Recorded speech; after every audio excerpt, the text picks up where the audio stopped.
আসসালামু আলাইকুম সবাইকে। কেমন আছেন সবাই? আমি আলহামদুলিল্লাহ মোটামুটি ভালোই আছি।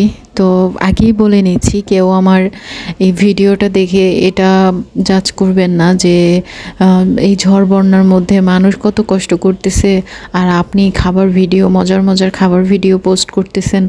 আপু ভাইয়া, আপনাদের উদ্দেশ্যে বলতেছি, ফার্স্ট হচ্ছে এই ভিডিওটা আমার আজকের করা না, এটা অনেক আগের ভিডিও। আর সেকেন্ড হচ্ছে যে ফেসবুকে আমি তো শুধু এনজয় করার জন্য বা টাইম পাস করার জন্য আসিনি, তাই না? বা কেউই আসে না, যাদেরই একটা পেজ আছে সবাই এখানে কাজ করার জন্য আসে। তো এটা আমার একটা কাজ, আপনারাও যারা জব করেন তাদেরও যেমন একটা কাজ, আমারও এটি একটা কাজ। তো আমার কাজ তো আমাকে করতেই হবে কন্টিনিউ, পরিস্থিতি যতই খারাপ হোক। যেমন আমার বাড়িতে হচ্ছে গিয়ে যে আমাদের গাছ, অনেকগুলো গাছ পড়ে গিয়েছে, এবার বাড়ির টিন উড়িয়ে নিয়ে গেছে। এখন আমি যেহেতু শহরে থাকতেছি, তো আমার তো আর মানে দোয়া করা ছাড়া আর যোগাযোগ করা ছাড়া কোনো উপায় নেই। নেট প্রবলেমের জন্য সেটাও পারি না, কিন্তু আমার তো এটা কাজ।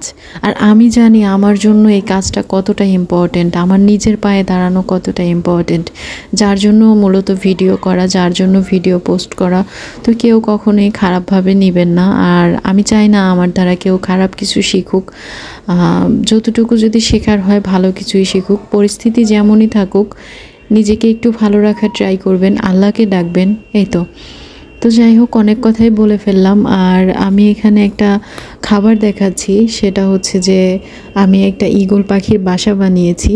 আর এটা আমি আমার হাজব্যান্ডকে গিফট করব। মানে খাবারটাকে আমি এমনভাবে ডেকোরেশন করেছি যে এটা হচ্ছে একটা ঈগল পাখির বাসা, আর পাখি একটা মাছ শিকার করে এনেছে, আর যে একটা ডিম দেখা যাচ্ছে এটা হচ্ছে ঈগল পাখির ডিম।